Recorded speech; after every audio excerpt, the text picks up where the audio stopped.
అపొస్తలుల కార్యాలు 20:27 వచనం నేను చదువుతున్నాను, చిత్తగించండి. దేవుని సంకల్పమంతయు మీకు తెలుపకుండా నేనేమీ దాచుకొనలేదు. ప్రభునందు ప్రియులారా, అపొస్తలుడైన పౌలు భక్తుడు దాదాపు 3 సంవత్సరములు ఎఫెసు అనే మహానగరంలో ఆయన సువార్త ప్రకటించి సంఘమును నాటి, సంఘమును దేవుని వాక్యమును పాలతోనూ ఆహారముతోనూ పెంచి 3 సంవత్సరాలు గడిచిన పిమ్మట ఎఫెసు నగరమును విడిచిపెట్టి వెళ్ళిపోతున్నటువంటి ఆ పరిస్థితిలో సంఘ పెద్దలను పిలువనంపి వారికి అప్పగింతలు పెడుతున్నటువంటి సందర్భమును మనం ఇక్కడ చదువుతూ ఉన్నాం. 20వ అధ్యాయము 16వ వచనంలో ఇలాగు రాయబడి ఉంది: ఎఫెసును దాటిపోవలనని పౌలు నిశ్చయించుకొని ఉండెను. ఆయన మిలేతులో ఉన్నాడు. ఎఫెసుకు వెళ్ళి దర్శించాలనుకున్నాడు, కానీ కాలహరణము చేయవద్దు, సాధ్యమైతే పెంతెకోస్తు దినమున యెరూషలేములో ఉండాలని ఆశించి ఎఫెసుకు వెళ్లకుండానే దాటి వెళ్ళిపోతూ మిలేతులో విడుదల చేసి ఎఫెసు నుండి సంఘ పెద్దలను పిలిపించాడు. ఆ సంఘ పెద్దలు తన వద్దకు వచ్చినప్పుడు పౌలు వారితో మాట్లాడిన మాటలు ఈ 20వ అధ్యాయము 19వ వచనము నుండి 18వ వచనం నుండి అధ్యాయము చివరి వరకు వ్రాయబడి ఉన్నాయి. దేవుని బిడ్డలారా, తాను నాటిన సంఘపు పెద్దలతో పౌలు చెబుతున్న మాటలు, అది నేపథ్యం. పౌలు భక్తుడు నాటిన సంఘపు పెద్దలతో పౌలు మాట్లాడుతున్నటువంటి మాటలు, తాను 3 సంవత్సరాలు వారి మధ్యలో చేసిన సేవనంతటిని ఒక్క మాటలో మూటగట్టి చెబుతున్నాడు. 3 ఏళ్ళు 100 కొలది గంటలు వారికి వాక్యోపదేశం చేశాడు. ఎన్ని 100 గంటలు వాక్యోపదేశం చేశాడో తెలియదు, 3 గంటలు.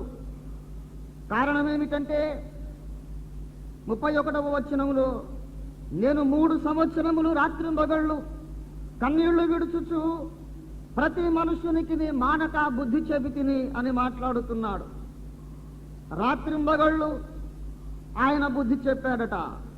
20వ వచనంలో, ప్రయోజనకరమైనది ఏదియో దాచుకొనక బహిరంగముగా బోధించి తిని, ఇంటింట కూడా బోధించి తిని అని చెబుతున్నాడు.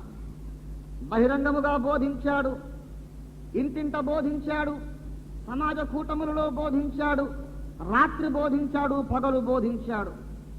ఎన్ని 100 గంటలో బోధించి ఆ యావత్తు బోధనా పరిచర్య అంతటికి ఒక టైటిల్ పెడుతున్నాడు. అదేమిటనగా, దేవుని సంకల్పము అంతయు మీకు తెలుపకుండా నేనేమీ దాచుకొనలేదు. ప్రియులారా, దేవుని సంకల్పం అంతయు అన్న ఆ మాటలో నుండి కొన్ని సత్యములు మనం నేర్చుకోవాలని ఈ ప్రారంభ పాఠములో ప్రభు ఆశిస్తూ ఉన్నాడు. దేవుని సంకల్పం అంతయు అనగా దేవుని సంకల్పము అంతా నేర్చుకోవటం ఉంది, దేవుని సంకల్పం కొంత నేర్చుకోవడం కూడా ఉంది. దేవుని సంకల్పం అంతయు నేను మీకు చెప్పాను అంటూ ఉన్నాడంటే దేవుని సంకల్పమును కొంత చెప్పేవాళ్ళు కూడా ఉన్నారని అర్థం. దేవుని సంకల్పం అంతయు మీకు తెలిపాను అనగా అర్థం ఏమిటంటే, ఆ దేవుని సంకల్పము సువిశాలమైనదని అర్థం. దేవుని సంకల్పము చాలా విశాలమైనది, విస్తారమైనది. ఆ సువిశాలమైనటువంటి దేవుని సంకల్పమును నేర్పించడానికి ఒక రోజు చాలదు, ఒక నెల చాలదు. దాదాపుగా దేవుని సంకల్పం అంతయు నేర్పడానికి పౌలుకు 3 సంవత్సరాలు పట్టింది. ఈ మాట మనం జ్ఞాపకం ఉంచుకోవాలి. The whole council of God. దేవుని సంకల్పం అనగా అసలు అర్థం ఏమిటి? 3 ఏళ్ళు 3 సంవత్సరాలు ఏం చెప్పుకొని ఉంటాడు పౌలు అనే ప్రశ్న మనలో ఉత్పన్నం కావచ్చు. దేవుని సంకల్పము అనగా ఈ భూమి మీద దేవుడు జరుప తలపెట్టిన విమోచన కార్యమును గూర్చిన ఏర్పాటు అని అర్థం. మనం ఈ అంశములో ముందుకు సాగుచున్న కొలది ఈ అంశం ఎంత నిగూఢమైనదో, ఎంత క్లిష్టమైనదో, ఎంత రుచికరమైనదో మీకు నానాటికి అర్థమవుతుంది ప్రియులారా. ఒక అంశమును ఈ ప్రాంతపు క్రీస్తు ప్రజలకు పరిచయం మాత్రం చేయగలిగితే నేను ధన్యుణ్ణైనట్టే భావిస్తాను. ప్రియులారా, దేవుని సంకల్పము అనగా దేవుడు ఈ భూమి మీద జరుప తలపెట్టిన విమోచన కార్యమునకు సంబంధించిన టోటల్ ప్లాన్, ఆ ప్రణాళిక అంతయు అని అర్థం. అనగా ఇంకా కొంచెం విపులంగా చెబుతాను. ఒక మానవుడు జన్మతః పాపి అని బైబిల్ చెబుతుంది. పాపములో జన్మించిన ఒక మనుష్యుడు తన శరీరమందు పాప మరణముల నియమము నివాసము కాపురం ఉంచుకున్నవాడు.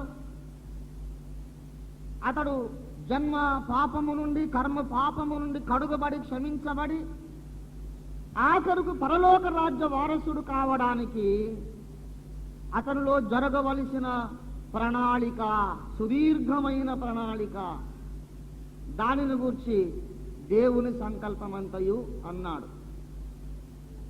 నేను జన్మ పాపము అన్నప్పుడు కొందరు నన్ను అపార్థం చేసుకునే ప్రమాదం ఉన్నది. హైందవ మిత్రులు కూడా, హైందవ వేదాంతులు కూడా జన్మ పాపం అనే మాట వాడతారు. అనగా వారి ఉద్దేశం పూర్వజన్మలో మనం చేసుకున్న పాపాలని. కానీ బైబిల్ ప్రకారం పూర్వజన్మలు లేవు. అసలు జనన మరణ చక్రము, జన్మ పరంపర అనేది బైబిల్ ప్రకారం లేదు. మనం ఇప్పుడే పుట్టాం, ఇంతకు ముందెన్నడూ మనం పుట్టలేదు, మళ్ళీ ఎప్పుడు పుట్టబోం. పునరపి జననం పునరపి మరణం అనే జనన మరణ చక్ర పరిభ్రమణం ఉన్నదనే విషయాన్ని అసలు బైబిల్ ఒప్పుకోదు. మనుషులు ఒక్కసారి మాత్రమే మృతి పొందవలెనని దేవుడు నియమించెను. ఆ తర్వాత తీర్పు జరుగును. It is appointed unto men once to die and then comes the judgement. అందుచేత పూర్వజన్మలు అసలు మనకు లేవు. జన్మ పాపం అంటే ఇంతకు ముందెప్పుడో చేసిన పాపం అని కాదు. కానీ మనము తల్లి గర్భములో పిండములుగా రూపించబడుతున్నప్పుడే ఆదాము హవ్వలు చేసిన పాపము మన తల్లిదండ్రుల రక్తములో గుండా మన రక్తనాళాలలోనికి ప్రవహిస్తుంది. దానిని నేను జన్మ పాపం అంటున్నాను. పాపములోనే నా తల్లి నన్ను గర్భమున ధరించింది. నేను పాపములో పుట్టినవాడను. అది జన్మతః సంక్రమించిన ఆదాము పాపం. అది జన్మ పాపం అంటే. రెండవది, తెలిసి తెలియక మనం చేసుకున్నటువంటి కర్మల వలన మనకు అంటిన కలుషం, మాలిన్యం. ఈ పాపములో పుట్టి పాప నైజము కలిగి, పాప స్వభావము కలిగి ఈ మట్టి శరీరములో ఉన్నటువంటి ఈ మనుష్యుడు దేవుని సింహాసనము మీదికి వెళ్ళుట దేవుని చిత్తమై ఉన్నది. ప్రియులారా, రక్షణ యొక్క పరాకాష్ఠ ఏమిటనగా ఈ పాపి పరిశుద్ధుడై, నీతిమంతుడై, దేవుని కుమారుడై ఆఖరికి దైవము అని పిలువబడే స్థాయికి ఎదగాలి. 82వ కీర్తన 6వ వచనంలో ఇలాగూ వ్రాయబడి ఉంది: మీరందరూ దైవములనియు సర్వోన్నతులు కుమారులనియు నేనే సెలవిచ్చి ఉన్నాను గదా అన్నాడు. సర్వోన్నతులు కుమారులు, మీరు దైవములని. ఆ ఉన్నతమైనటువంటి టైటిల్ వారికి దేవుడు అనుగ్రహించాడు. మనకందరికీ దేవుడు అనుగ్రహించాడు. దేవునికి స్తోత్రం కలుగును గాక. హల్లెలూయా, హల్లెలూయా. దేవుని బిడ్డలారా, దేవుని యొక్క కుమారులు, దేవుని కుమార్తెలు ఆఖరికి వారు ఎక్కడికి వెళ్ళాలనగా దేవుని సింహాసనము మీదకి వారు వెళ్ళాలి. పరలోకంలో ఏదో ఫుట్పాత్ మీదకి కాదు ప్రభు పిలిచింది మనల్ని. ప్రకటన గ్రంథము 3వ అధ్యాయం, దయచేసి ప్రకటన 3వ అధ్యాయము 21వ వచనం ఎవరైనా చదివి సహాయం చేయండి. నా తండ్రితో కూడా ఆయన సింహాసనమునందు కూర్చుండి ఉన్న ప్రకారము జయించువానిని నాతో కూడా నా సింహాసనమునందు, దాట్ ఈజ్ అవర్ గోల్. మన పిలుపుకు, మన రక్షణకు పరాకాష్ఠ, మన గమ్యస్థానం ఏమిటనగా దేవునితో పాటు సింహాసనం ఎక్కుట. చాలా జాగ్రత్తగా గమనించాలి. దయచేసి మీరు ఒకవేళ ఎఫెసీ పత్రిక 2వ అధ్యాయము 7వ వచనం చూడండి. దయచేసి ఎవరైనా చదవండి. క్రీస్తు యేసునందు మనలను ఆయనతో కూడా లేపి పరలోకమందు, అద్దెగది ఎక్కడ? ఆయనతో కూడా కూర్చుండబెట్టాను. ఆయన ఎక్కడ కూర్చున్నాడండి? ఆయన ఎక్కడ కూర్చున్నాడు తెలుసా? 1 పేతురు 3:22 చూడండి. ఆయన పరలోకమునకు వెళ్ళి దూతల మీదను అధికారుల మీదను శక్తుల మీదను అధికారము పొందినవాడై దేవుని కుడిపార్శ్వమున ఉన్నాడు.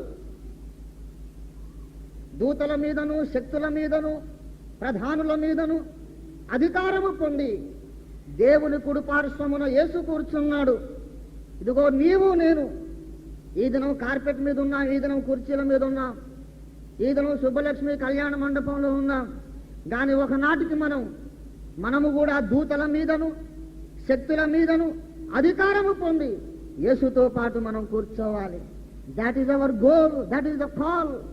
మన అల్టిమేట్, మన గమ్యం అదన్నమాట, చివరి గమ్యం. అందుకు మనల్ని ప్రభు రక్షించాడు.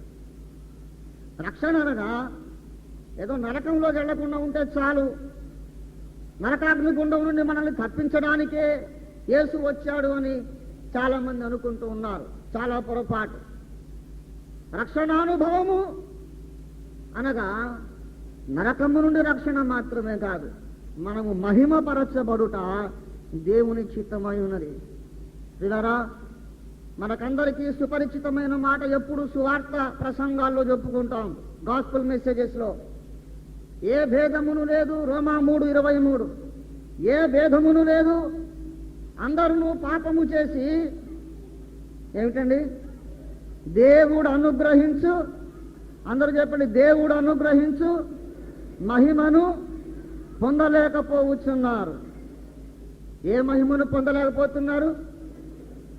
ఏ మహిమ అంటే దేవుడు ఏం చేస్తున్నాడు? ఇప్పుడు దేవుడు ఏం చేస్తున్నాడు? దేవుడు అనుగ్రహించు మహిమ అనగా మనకెవరు కనబడుతున్నారు అక్కడ? మహిమను అనుగ్రహించుచున్న దేవుడు. దేవుడు ఏమనుగ్రహిస్తున్నాడు? God is trying to give you glory. మహిమను ఇవ్వబోతున్నాడు. అది పుచ్చుకోవడానికి మనిషి యొక్క చెయ్యి కురుచైపోయింది. మన దేవుడు మహిమ కలిగిన దేవుడే కాదు, ఆ మహిమను మనకిచ్చే దేవుడై ఉన్నాడు. ఏమండి? ఆ మహిమను మనకు ఇచ్చే దేవుడు. మహిమను మనకి ఇవ్వాలని దేవుడు కోరుచున్నాడు. దాన్ని మనమేమో అది తీసుకోలేకపోతున్నాం. గనుక ప్రియులారా, దేవుడు మనకిచ్చే మహిమ ఏదనగా తనతో పాటు తన సింహాసనము మీద కూర్చుండబెట్టుట. అందుకే యెషయా ప్రవచన గ్రంథం 56వ అధ్యాయము 5వ వచనం చూడండి దయచేసి. 56:5 అండి. నా ఇంటను నా ప్రాకారములలోను ఒక భాగమును వారికి ఇచ్చెదను. ఆ మాట గమనించాలి. కొడుకులు కూతుళ్ళు అని అనిపించుట కంటే శ్రేష్టమైన పేరు వారికి. చూడండి, 1 యోహాను పత్రిక 3:1-2లో ఇలాగూ రాయబడి ఉంది, మనము దేవుని పిల్లలమని పిలువబడినట్లు తండ్రి మనకు ఎటువంటి ప్రేమను చూపెను. చూడండి, ఆలోచించండి. Consider what manner of love God has lavished upon us. ఎంత అద్భుతమైన ప్రేమను మన మీద కుమ్మరించాడు అంటున్నాడు. ఏమిటట అద్భుతమైన ప్రేమ?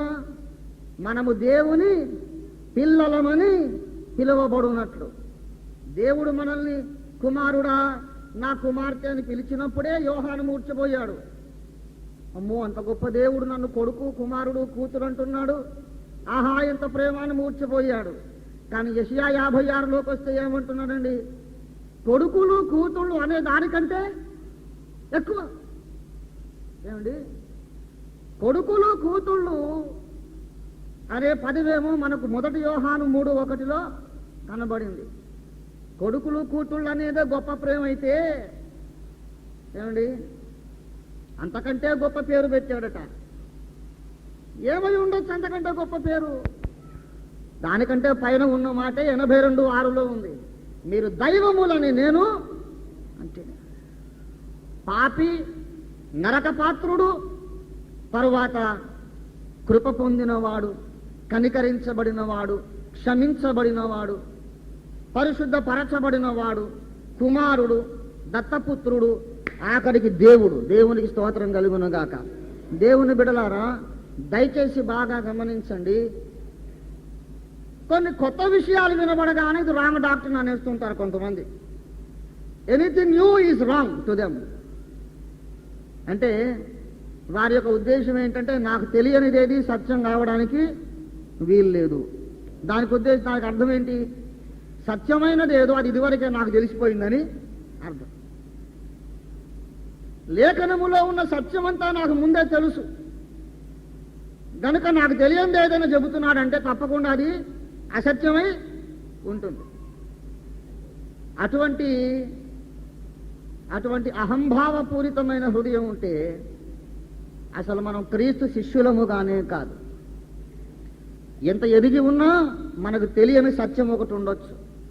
లేఖనముల నుండి మనము కొత్త విషయాలు నేర్చుకోవడానికి ఎప్పుడు సన్నద్ధులమై ఉండాలి. ప్రియులారా, బాగా గమనించండి.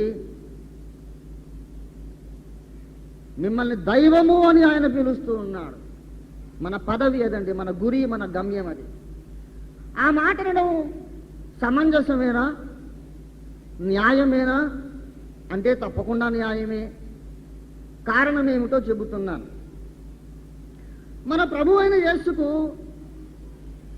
కడపటి ఆదాము అని పేరు. తెలుసు కదా మనకు ఆ విషయం. 1 కొరింథీ 15:45 ఆదామును మొదటి మనుష్యుడు, జీవించు ప్రాణి ఆయనని వ్రాయబడి ఉన్నది. కడపటి ఆదాము, జీవింపజేయు ఆత్మ ఆయను. ఎవరాయన? మన ప్రభు అయిన యేసు. మన ప్రభు అయిన యేసుకున్న బిరుదము కడపటి ఆదాము. ఒకవేళ యేసు ప్రభువును ఆదాము అని పిలిస్తే మరి సంఘమును ఏమని పిలవాలి? నాకు చెప్పండి, కాస్త సమాధానం చెప్పండి. యేసు ప్రభు ఆదామైతే మరి సంఘాన్ని ఏమని పిలవాలి? రోమాపత్రిక 5:14లో రోమా 5:14లో ఒక పెద్ద పారాగ్రాఫ్ అంత వచనం అది. విషయాన్ని చెబుతూ ఆఖరణ అన్నాడు, ఆదాము రాబోవు వానికి గురుతై ఉండేను. ఎవరా రాబోవువాడు? మరియ కుమారుడైన యేసు. ఆదాము రాబోవు వానికి గురుతై ఉండెను. అలాగైతే మరి హవ్వ ఎవరికి గురుతై ఉండెను? ఆలోచించండి. ఆదామును క్రీస్తుతో పోల్చినప్పుడు ఆదాము భార్యను క్రీస్తు భార్యతో పోల్చాలి కదా. ఆదామును క్రీస్తుతో పోల్చినప్పుడు ఆదాము భార్యను క్రీస్తు భార్యతో పోల్చాలి. అనగా హవ్వ సంఘమునకు గురుతై ఉండెను. ఆదాము క్రీస్తుకు గురుతై ఉండెను, హవ్వ సంఘమునకు గురుతై ఉండెను. ఇప్పుడు భార్యాభర్తల సంబంధాన్ని గూర్చి మాట్లాడుతూ చెబుతున్నాడు, వారు ఇకను ఇద్దరు కాక ఏక శరీరమై ఉందరు. They are one, they are no more twain but one. వారిద్దరు కాక ఒకరే. క్రీస్తు ప్రభువు శిరస్సు, సంఘమేమో శరీరం. సంఘము అను శరీరమునకు క్రీస్తు ఏమై ఉన్నాడు? శిరస్సు అయి ఉన్నాడు. ఇప్పుడు తలకాయనేమో మనిషి అంటాం అనుకోండి, శరీరాన్ని కూడా ఏమనాలి? మనిషి అనాలా లేదా? ఏమండి, తల మనిషి అయితే శరీరం కూడా మనిషి. మరి తలకాయను చూసి దేవుడు అన్నావు, శరీరాన్ని ఏమనాలి? ఒకటే కదా. వారికను ఇద్దరు కాక ఏక శరీరమై ఉందురు. ఎఫెసీ పత్రిక 5వ అధ్యాయము 31, 32 చూడండి దయచేసి. ఈ హేతువు చేత పురుషుడు తన తండ్రిని తన తల్లిని విడిచి తన భార్యను హత్తుకొనును, వారిద్దరును ఏక శరీరమగుదురు. ఈ మర్మము గొప్పది. అయితే నేను క్రీస్తును గూర్చియు సంఘమును గూర్చియు చెప్పుచున్నాను. చాలామంది యవనస్తులు వివాహమైన పిదప నవమాసాలు మోసి కని పెంచిన తల్లిని తండ్రిని మర్చిపోతారు. చాలామంది పెళ్ళైన తరువాత భార్య మోజులో పడి తల్లిదండ్రులను విస్మరించే వాళ్ళు ఉన్నారు. అదేమంటే వాక్య ప్రకారమే కదా. పురుషుడు తన తల్లి తండ్రిని విడిచి భార్యను హత్తుకుంటాడని రాయబడి ఉంది కదా అని సమర్థించుకునేవారు ఉన్నారు. ప్రియులారా, మనుషులలో పురుషులు భార్య మోజులో పడి తల్లిని మర్చిపోవడం, తండ్రిని మర్చిపోవడం అది మర్మము కాదు, వాని కన్నా వాళ్ళ కర్మం. ఈ మర్మము గొప్పది. ఏ మర్మము? క్రీస్తును గూర్చియు సంఘమును గూర్చియు అది మర్మం. క్రీస్తు సంఘము ఏక శరీరమగుట, ఈ మర్మము గొప్పది. అనగా దైవములు అన్న మాట కొరకు ఈ విషయం చెప్పాను. మీరందరూ దైవములని నేను అంటిని. అనగా గొర్రెపిల్ల వివాహోత్సవ సమయమున క్రీస్తు యొక్క వధువు సంఘము క్రీస్తుతో వివాహము జరిపించబడి ఏక శరీరం అయిపోయిన పిమ్మట క్రీస్తు ఆయన క్రీస్తు సంఘము ఒకే సింహాసనం మీద కూర్చుండి ఉన్నప్పుడు వారిద్దరు ఏక శరీరమయ్యుందురు గనుక ఆ దేవదేవుని అర్ధాంగిగా, దేవుని యొక్క అర్ధాంగి గనక ఆమెను మీరు దైవములు అని పిలిస్తే తప్పు లేదు. మనకున్నటువంటి గురి అదన్నమాట. ఒకప్పుడు ఏమై ఉంటిమి? మనము దేవునికి శత్రువులమై ఉంటిమి, దేవునికి దూరస్థులమై ఉంటిమి, నిత్యాగ్ని గంధకముల గుండములో పడిపోవడానికి పాత్రులమై ఉంటిమి, దేవునికి అసహ్యులమై శత్రువులమై నాశన పాత్రులమై ఉంటుంది. అటువంటి మనలను ఆయన రక్షించి క్షమించి చేరదీసి కడిగి పవిత్రపరిచి మార్చి చెక్కడము పని చేసి తుదకు దైవము అనే బిరుదుకు యోగ్యులుగా ఆయన చేయటం, దీనంతటిని కలిపి దేవుని సంకల్పము అంటున్నాడు. దేవునికి స్తోత్రం కలుగునుగాక. ఇదంతా ఒక రోజులో జరిగే కార్యం కాదు ప్రియులారా, ఒక రోజులో జరిగే కార్యం కాదు. అది జరగడానికేమో జీవితకాలం పడుతుంది, చెప్పుకోవడానికే 3 ఏళ్ళు పట్టిందట. ఏమండి, దేవుని సంకల్పం అంతయు ఎఫెసు సంఘ పెద్దలకు నేర్పించడానికి ఎంతకాలం పట్టింది? 3 సంవత్సరాలు. మనకు 8 ప్రసంగాలు సరిపోతాయా? దేవుని సంకల్పము, దేవుని బిడలారా, మనకెలాగ అర్థమవుతుంది? మనం సాధ్యమైనంత మేరకు పరిశుద్ధాత్మ సహాయాన్ని పొందుకుంటూ ప్రభు తట్టు మనము దృష్టి సారించి ఆయన మీద ఆధారపడుతూ మనం ఈ ధ్యానములో ముందుకు సాగుదాం, ఉపక్రమిద్దాం. ఇంతసేపు నేను చెప్పినది ఉపోద్ఘాతము. అంశంలోకి వెళతాను. ప్రప్రథమముగా ఒక ప్రశ్న పుడుతుంది. దేవుని సంకల్పము ఒక వ్యక్తి జీవితంలో దేవుడు జరుప తలపెట్టిన విమోచన కార్యం యొక్క ప్రణాళిక మనకు ఎలా తెలుస్తుంది అని మనం ఆలోచిస్తే హెబ్రీ పత్రిక 10వ అధ్యాయం మనకు సమాధానం చెబుతుంది. మొదటి వచనం చూడండి దయచేసి. ధర్మశాస్త్రము చాలు చాలు చాలు రాబోవుచున్న మేలుల ఛాయగలది. అందరూ చెప్పండి దయచేసి. ధర్మశాస్త్రము రాబోవుచున్న మేలుల ఛాయగలది అనగా క్రీస్తునందున్నటువంటి మేలులకు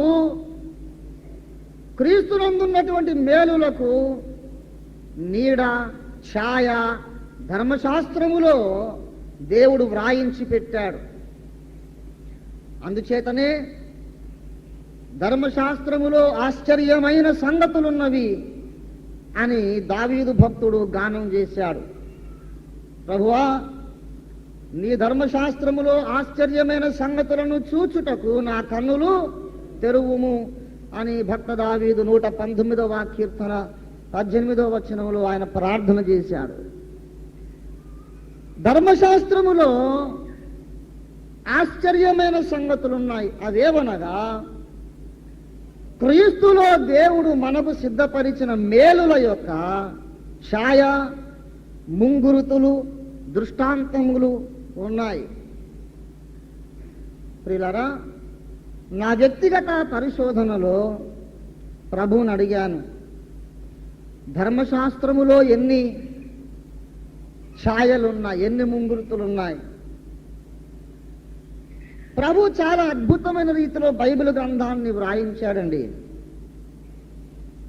అనేక సార్లు చెబుతూ ఉంటాను, దేవుడు ఉన్నాడు అనడానికి 101 రుజువులు చూపించవచ్చు.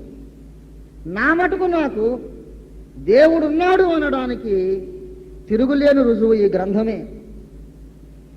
సర్వశక్తి కలిగిన సర్వజ్ఞాని అయిన దేవుడు ఒకడు ఉన్నాడు గనుకనే ఇటువంటి అద్భుతమైన గ్రంథము ఈ లోకంలో ఉంది. దేవుడు లేకపోతే ఈ గ్రంథాన్ని రాయడం ఇంకెవరికి సాధ్యం కాదు.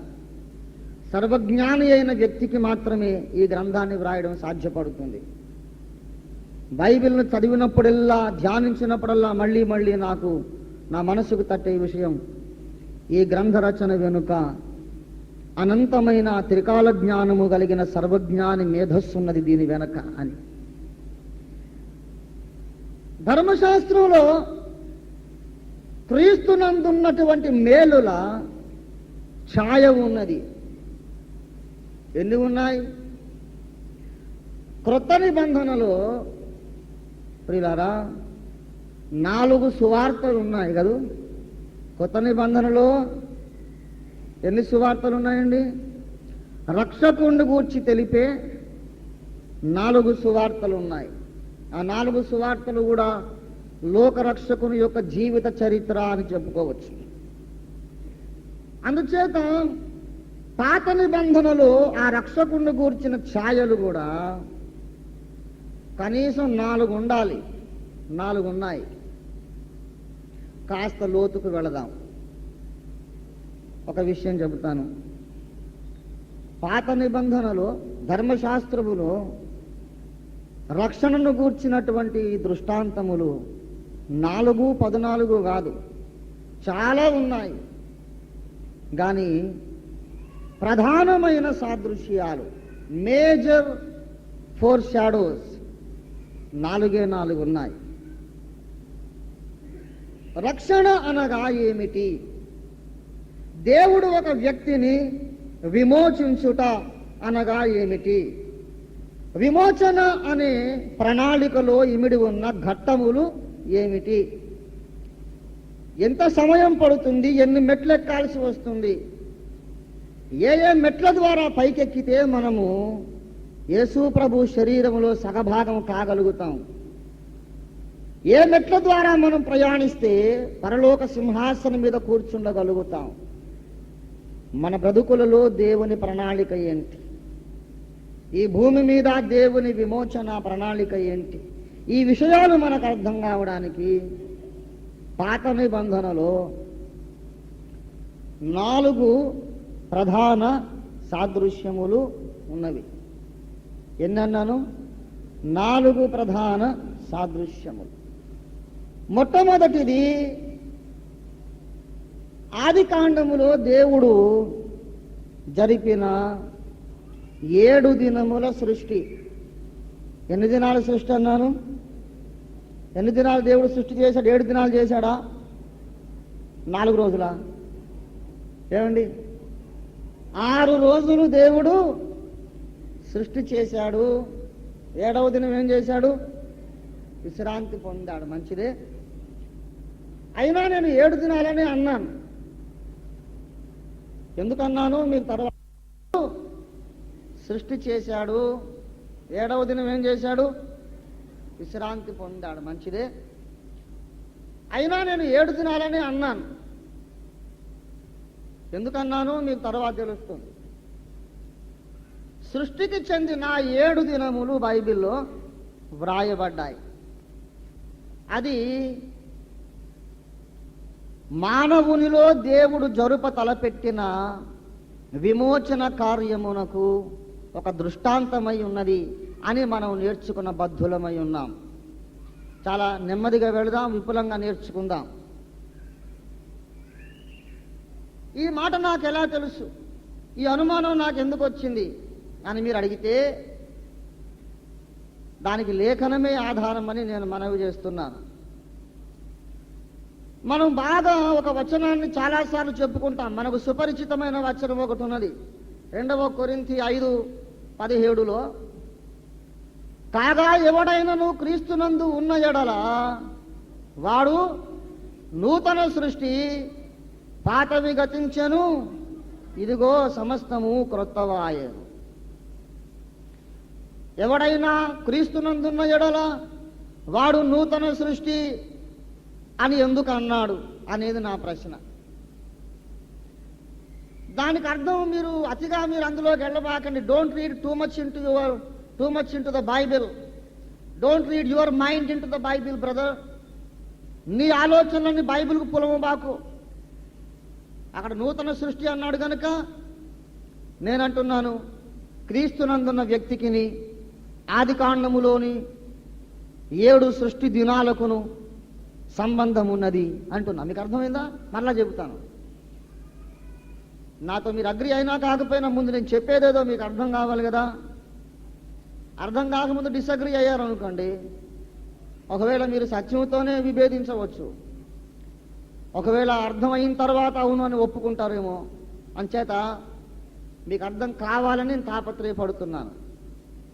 నేను చెబుతున్న విషయం ఏంటంటే, క్రీస్తునందు ఎవడైనా ఉన్న ఎడల వాడు నూతన సృష్టి అన్నాడు గనుక, సృష్టి అనే మాట వాడాడు గనుక, ఆ ఆది కాండములోని 6 లేక 7 దినముల సృష్టి కార్యానికి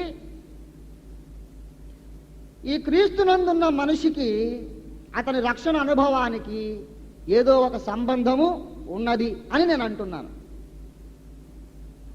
సృష్టి అన్నంత మాత్రాన మీరు అంత పెద్ద సిద్ధాంతాన్ని ప్రతిపాదించేసేయడం దుందుడుకు చర్య కదా బ్రదర్. నూతన సృష్టి అంటే అంతకుముందు లేని ఒక కొత్త ప్రాణం అతనిలో పుట్టిందనుకోవాలంతే అని ఎవరైనా నాతో వాదించవచ్చు. ఎప్పుడైతే మనం యేసు క్రీస్తునందు విశ్వాసం ఉంచి బాప్తిస్మం పొందుతామో దేవునికి సంబంధించిన కొత్త జీవం మన లోపల నాటబడుతుంది. అంతకు మునుపు లేని కొత్త స్వభావం కలుగుతుంది. కనుక నూతన సృష్టి అన్నాడు అంతే. అంతేగాని 6 రోజుల సృష్టికి దీనికి సంబంధం ఏంటండి అని మీరు అనొచ్చు. కానీ అలా నమ్మడానికి మీకు చెప్పడానికి నాకు లేఖనంలో ఒక ఆధారం దొరికింది. దయచేసి మీరు నాకు సమాధానం చెప్పండి. కాస్త పరిశోధన అండి. ఎవరు మాలోకంగా కూర్చోకూడదు. మనం ఎందుకు మెల్లిగా నేను ఫస్ట్ గేరేసి బర్రుమని లాగిస్తున్నాను మెల్లిగా, కాస్త మీరు ఆ విషయం అర్థం చేసుకోవాలని. ఎంత జటిలమైన విషయం అంటే వేగంగా వెళ్ళిపోయినానికి కూడా ఒక ముక్క కూడా అర్థం కాదు.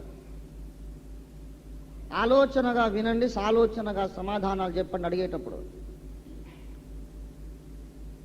ఆ 7 దినముల లేక 6 దినాల సృష్టిలో మొదటి దినం దేవుడు ఏమి సృష్టించాడు నాకు చెప్పండి. బైబిల్ చదివిన వాళ్ళే కదా మీరందరూ. ఏమండి, మొదటి రోజు ఏం చేశాడు?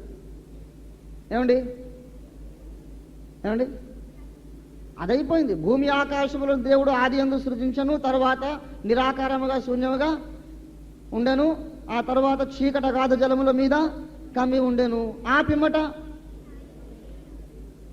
వెలుగు కలుగును గాకని పలుకగా ఆ ప్రకారం ఆయను అస్తమయమును ఉదయమును కలగా ఒక దినమాయ. గనక ఆది కాండములోని 6 దినాల కార్యక్రమములో ప్రప్రథమమైనటువంటి సృష్టి కార్యం ఏంటండి? ఏం చేశాడు ఆయన? వెలుగును సృజించాడు. వెరీ గుడ్, బాగా చెప్పారు. మరి ఆఖరి దినమున దేవుడు చేసిన ఆఖరి సృష్టి కార్యం ఏంటి? ఏమండి 6 దినముల సృష్టి కార్యక్రమములో మొదటి మెట్టు, మొదటి కార్యం అంధకారములో వెలుగు కలుగుట. చివరి కార్యం దేవుని పోలికలో, దేవుని స్వరూపమందు మానవుడు సృజింపబడుట. మొదటి మెట్టేమో చీకటిలో వెలుగు పుట్టింది. ఆఖరి మెట్టు మీద దేవుని పోలికలో మానవుడు నిర్మించబడ్డాడు.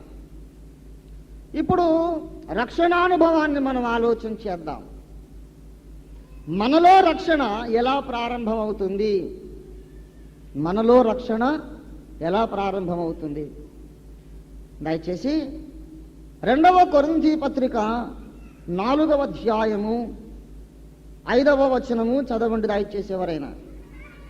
అంధకారములో నుండి వెలుగు ప్రకాశించునుగాక అని పలికిన దేవుడే ఏమండి తన మహిమను గూర్చిన జ్ఞానము యేసు క్రీస్తునందు వెల్లడిపరుచుటకు మా హృదయములలో ప్రకాశించెను. చాలు చాలు.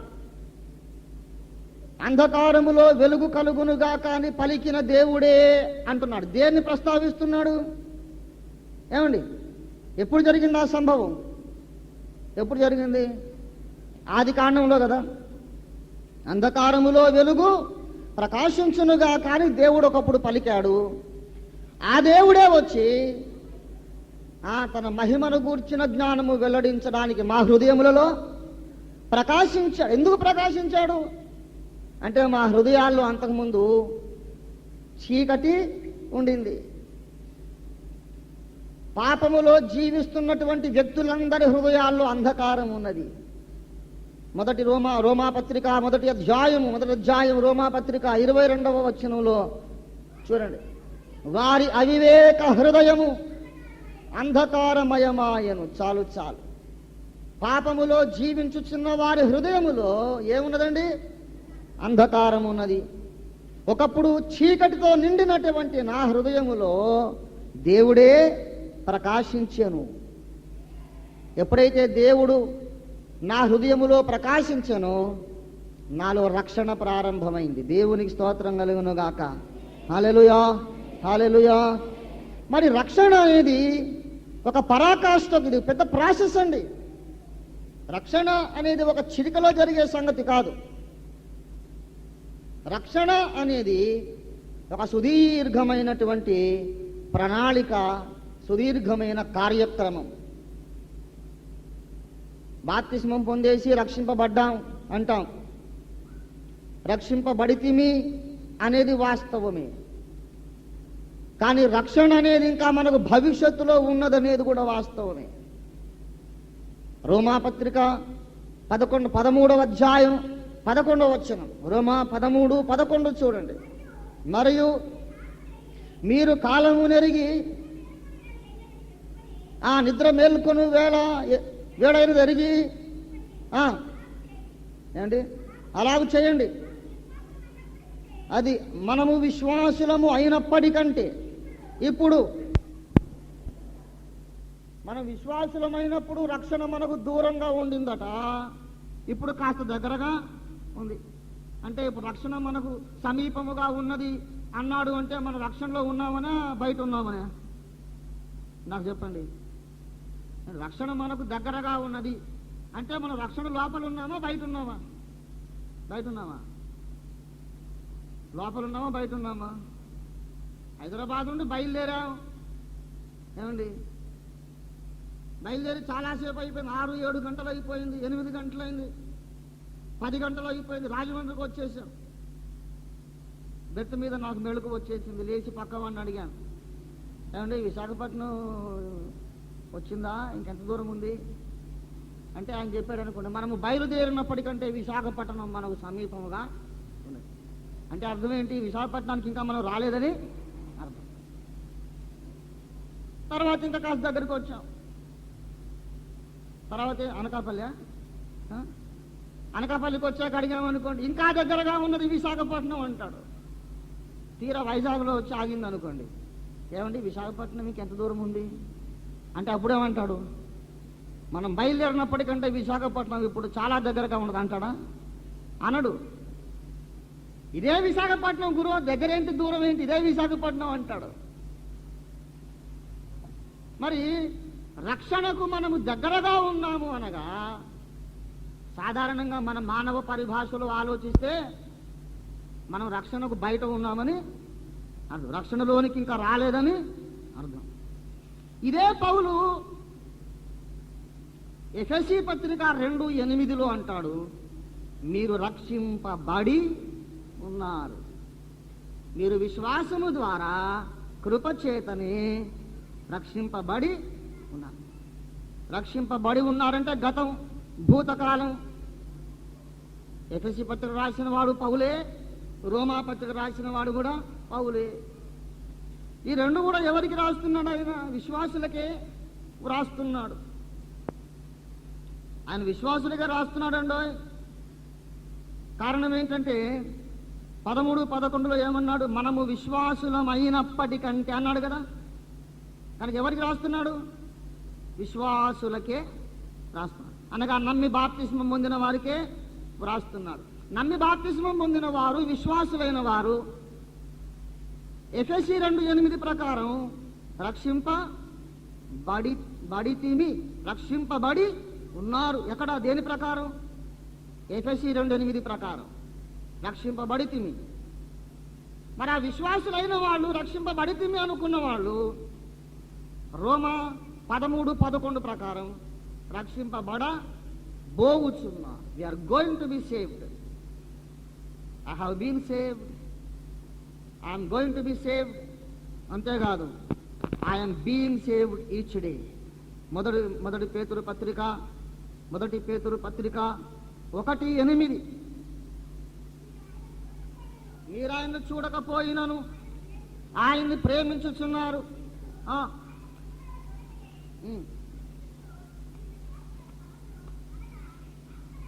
ఇప్పుడు మీ విశ్వాసమునకు ఫలమును అనగా ఆత్మరక్షణను పొందుచు ఆనందించుచున్నారు. Will make it short. పొందుచు ఉన్నారు, ప్రెజెంట్ కంటిన్యూస్. ఇక్కడేమో ఆత్మరక్షణను పొందుచు ఉన్నారు. రక్షింపబడితిమి, రక్షింపబడుచు ఉన్నాము, రక్షింపబడబోవుచున్నాము. త్రికాల రక్షణ. రక్షింపబడితిమి అని చెప్పుకుంటే వాస్తవమే. రక్షింపబడుచు ఉన్నాము. అనుదినము సంభవించే ఆత్మీయ శోధనలలో నుండి, సాతాను పన్న ఉరులలో నుండి, పాప కార్యములలో నుండి, ఈ పాప ప్రపంచము నా ముందుంచిన ఆకర్షణలలో నుండి నేను అనుదినమును రక్షింపబడుచు ఉన్నాను. రక్షింపబడి ఉన్నాను, రక్షింపబడుచు. దాన్ని రక్షించిన ఆయన రక్షింపబడుచున్నాము, రక్షింపబడబోవుచున్నా. దేవుని బిడ్డలారా, రక్షణ అనేది ఏదో సింపుల్ ఎక్స్పీరియన్స్ కాదు. అది చాలా సుదీర్ఘమైనటువంటి ప్రాసెస్, సుదీర్ఘమైనటువంటి కార్యక్రమము, ప్రణాళిక. రక్షణ నాలో ప్రారంభమైనప్పుడు ఏం జరిగిందండి చెప్పండి, కొంచెం ఆలోచన చేద్దాం. We learn something. ఇంత ఖర్చు పెట్టుకొని ఇంత దూరం వచ్చాం, కాస్త నేర్చుకొని 4 ముక్కలు వంట పట్టించుకొని వెళదాం. లేకపోతే వేస్టే కదా ఈ ప్రయాణం అంతా. రక్షణ మనలో ప్రారంభమైనప్పుడు ఏం జరిగింది? మన అవివేక హృదయము అంధకారమయమై ఉండగా దేవుడే వచ్చి మనలో ప్రకాశించెను.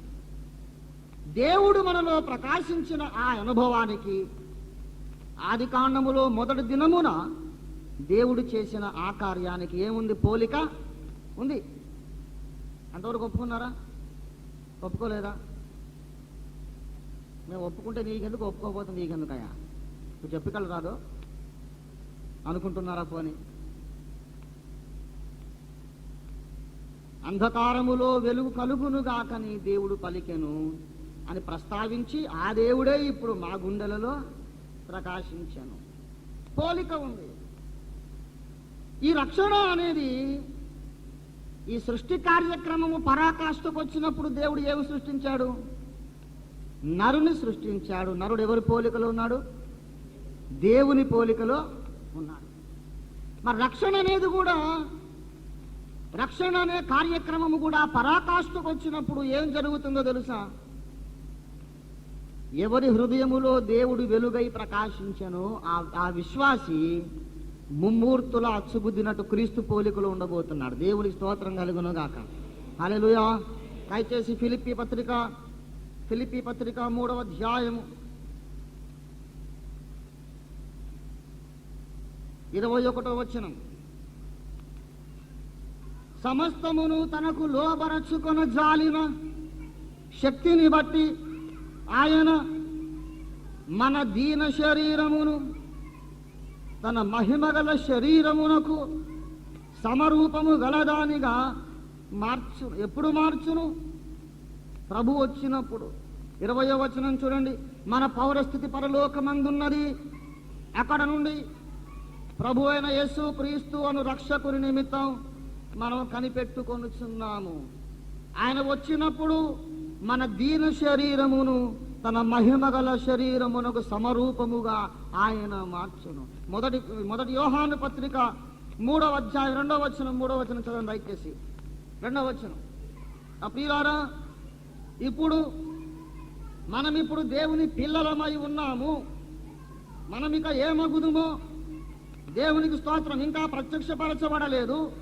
గాని ఆయన ప్రత్యక్షమైనప్పుడు ఆయన ఉన్నట్లుగానే చూడబోతున్నాం గనుక ఆయనను పోలి ఉందుమని ఎరుగుదుము. ఆదామును దేవుడు సృజించినప్పుడు ఆదాము ఎవరిని పోలి ఉన్నాడు? దేవుని పోలి ఉన్నాడు. యేసు ప్రత్యక్షమైనప్పుడు మనం ఎవరిని పోలి ఉంటాం? యేసును పోలి ఉంటాం. ఆయన వచ్చినప్పుడు ఆయనను పోలి ఉందుము. దేవుడు మనలో నియమించిన ప్రణాళికలో చివరి మెట్టి మీద జరిగే అద్భుతం అది.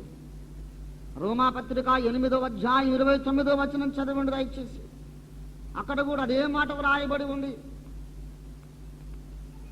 ఎందుకనగా తన కుమారుడు అనేక సహోదరులలో జ్యేష్ఠుడగునట్లు దేవుడు ఎవరిని ముందు ఎరిగెనో వారు తన కుమారునితో సారూప్యము గలవారగుటకు వారిని ముందుగా నిర్ణయించను. చాలు. దేవుడు కొందరిని ముందుగా ఎరిగెనట. ఆ ఎరిగిన వారిని దేవుడు నిర్ణయించను. ఎందుకు నిర్ణయించను? తన కుమారునితో సారూప్యము గలవారు. సారూప్యము అనగా సమాన రూపమని అర్థం. సమాన రూపము, సమాన సంపూర్ణత, సంపూర్ణ పురుషత్వము గలవారగుటకు ఆయన నియమించెను. ఎఫెసీ పత్రిక 4వ అధ్యాయం 11వ వచనం చదవండి దయచేసి. మనమందరమును విశ్వాస విషయములోను దేవుని కుమారుని గూర్చిన జ్ఞాన విషయములోను ఏకత్వము పొంది సంపూర్ణ పురుషుల మగు వరకు అనగా క్రీస్తునకు కలిగిన సంపూర్ణతకు సమానమైన దేవునికి స్తోత్రం కలుగునుగాక. హల్లెలూయా.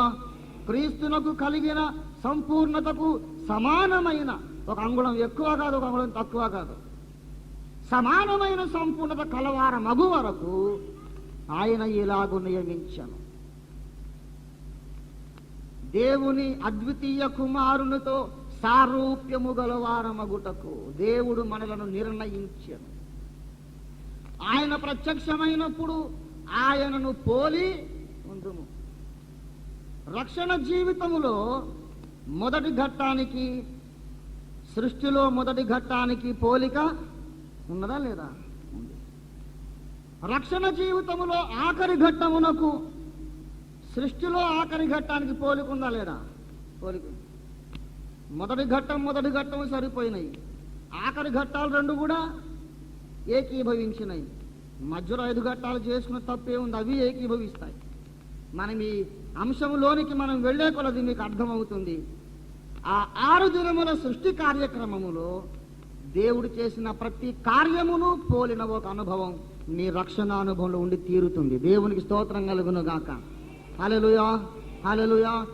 ఆ 6 దినముల సృష్టి కార్యక్రమములో దేవుడు ఏమేమి జరిగించను అవన్నిటినీ పోలిన కార్యాలు ఈనాడు నీలో నాలో కూడా ఆయన జరిగిస్తాడు. అందుచేత 6 దినముల సృష్టి కార్యక్రమం దేన్ని పోలి ఉన్నది? మన రక్షణను పోలి ఉన్నది.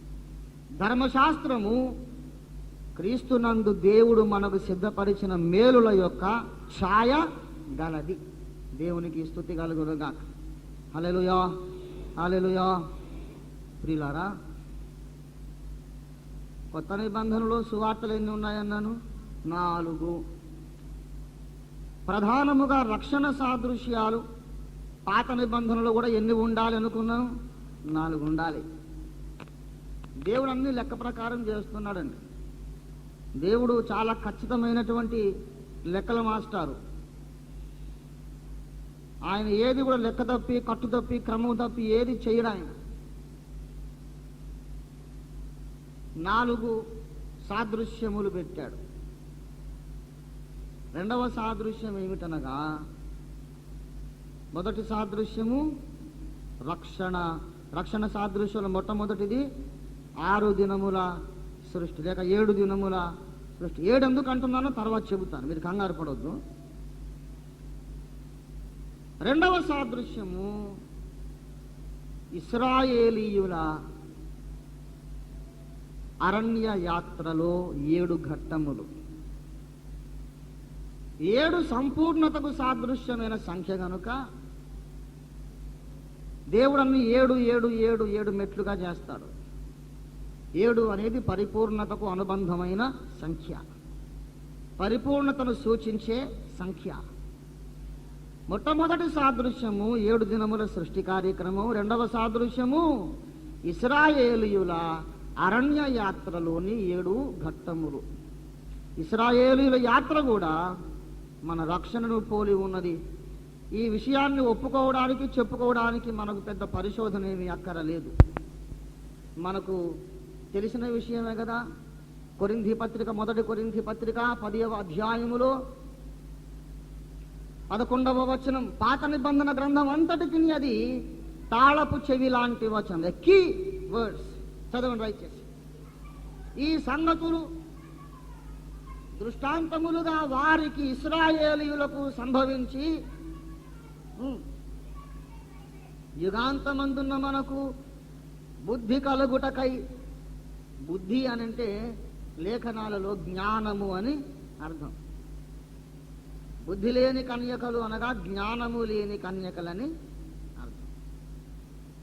మనం ఇప్పుడు వ్యవహారిక భాష అర్థం వేరు. అరే బుద్ధి లేనోడా అనంటే వాడికి అసలు నీతి నియమము, కట్టు, క్రమశిక్షణ లేని పనికి మాలినోడని అర్థం.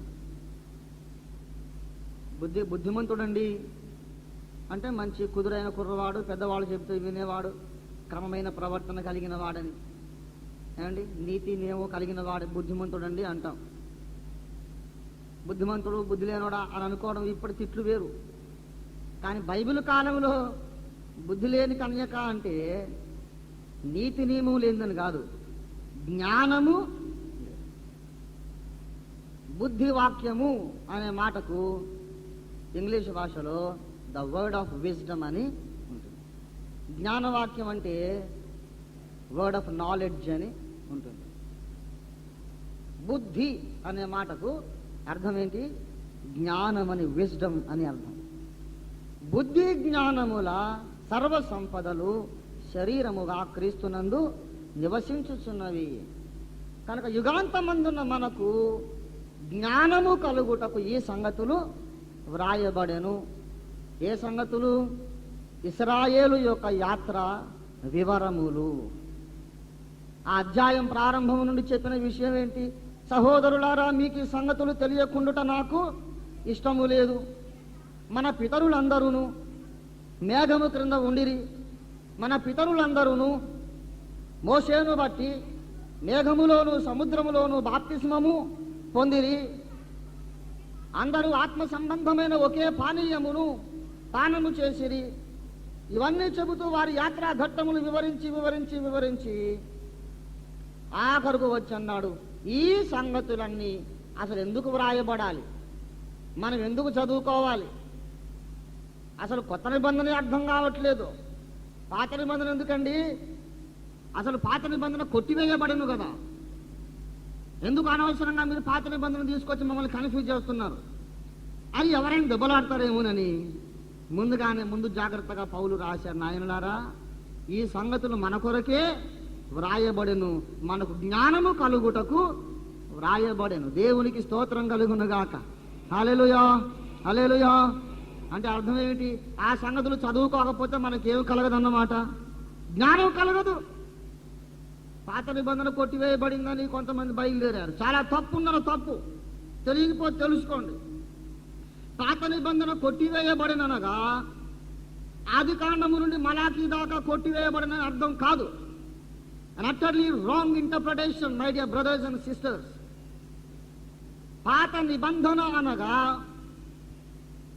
నిబంధన అనే మాటకు ఒడంబడిక అని అర్థం, నిబంధన అనే మాటకు ఒప్పందం అని అర్థం, కవనెంట్ అని అర్థం. రెండు నిబంధనలు అయి ఉన్నవి, రెండు నిబంధనలు ఉన్నాయి. గలతీ పత్రిక 4వ అధ్యాయములో రెండు నిబంధనలు, 4:24. అబ్రహాముకి 2 భార్యలు ఉన్నారు, శారా తరువాత హాగరు. చదవండి. ఈ సంగతులు అబ్రహాము కుటుంబ విషయాలు అలంకారముగా చెప్పబడి ఉన్నవి. ఈ స్త్రీలు అనగా శారాయు హాగరును 2 నిబంధనలై ఉన్నారు. ఒకటేమో సీనాయి కొండ సంబంధమైన నిబంధన. దేవుడు మనుషులతో ఎన్ని నిబంధనలు చేశాడు? 2 నిబంధనలు. మొదటిది సీనాయి కొండ సంబంధమైన నిబంధన, అది హాగరుకు సూచన. రెండవది కల్వరీ కొండ మీద నిబంధన చేశాడు తన సొంత రక్తము చేత. దేవునికి స్తోత్రం కలుగునుగాక. హల్లెలూయా. కనుక ప్రియులారా, పాత నిబంధనగా సీనాయి కొండ మీద జంతు రక్త ప్రోక్షణము ఆధారముగా దేవుడు చేసిన నిబంధన కొట్టివేయబడెను. దేవునికి స్తోత్రం కలుగునుగాక. హల్లెలూయా. అంతేగాని ఆది కాండం నుంచి మలాఖీ దాకా కొట్టుడు పోలేదు, ఎప్పటికి పోదు కూడా. భూమి ఆకాశము గతించినా ధర్మశాస్త్రంలో ఒక పొల్లైనా గతించదు. దేవునికి స్తోత్రం కలుగునుగాక. హల్లెలూయా. పాత నిబంధన అసలు ఎందుకన్నారు నాకు అర్థం కాదు. పాత నిబంధన అనగా ఒడంబడిక కొట్టివేయబడింది, లేఖనములు కాదు. సర్వ శరీరులు గడ్డిని పోలిన వారై ఉన్నారు. గడ్డి ఎండును, దాని పువ్వును వాడును, రాలును. అయితే మన దేవుని వాక్యము నిరంతరము నిలిచి. ఏం కొట్టుడు పోలేదు నాయన. ఇంకా పాత నిబంధనలో నెరవేరవలసిన ప్రవచనాలు 100ల కొద్దీ ఉన్నాయి. సీనాయి కొండ నిబంధన కొట్టివేయబడింది. ఎందుకనగా జంతు రక్తము కంటే అమూల్యమైన దేవుని గొర్రెపిల్ల రక్తము ద్వారా మరి శ్రేష్టమైన నిబంధన కల్వరి కొండ మీద చేయబడింది. దేవునికి స్తోత్రం కలుగునుగాక. హల్లెలూయా హల్లెలూయా. ప్రియులారా, పాత నిబంధనలోని ఇశ్రాయేలు వంశపు చరిత్ర ఎందుకు వ్రాయవలసి వచ్చింది, ఎందుకు మనం చదువుకోవాల్సి వచ్చిందంటే ఇది మనకు జ్ఞానము కలుగుటకు వ్రాయబడింది. ఈ సంగతులు వారికి దృష్టాంతములుగా సంభవించను. ఏమండి, వారు సముద్రంలోనికి వెళ్ళటం, మేఘము కిందికి వెళ్ళటం, వారు మన్నాను తినడం, ఆత్మ సంబంధమైనటువంటి పానీయమును బండలో నుండి త్రాగటం, ఇవన్నీ ఎందుకు జరిగాయిట? దృష్టాంతముగా సంభవించి. అనగా మన క్రైస్తవ జీవిత యాత్రానుభవాలకు, ఇశ్రాయేలీయుల అరణ్య ప్రయాణ అనుభవాలకు దగ్గరి పోలిక ఉన్నది. ప్రియులారా,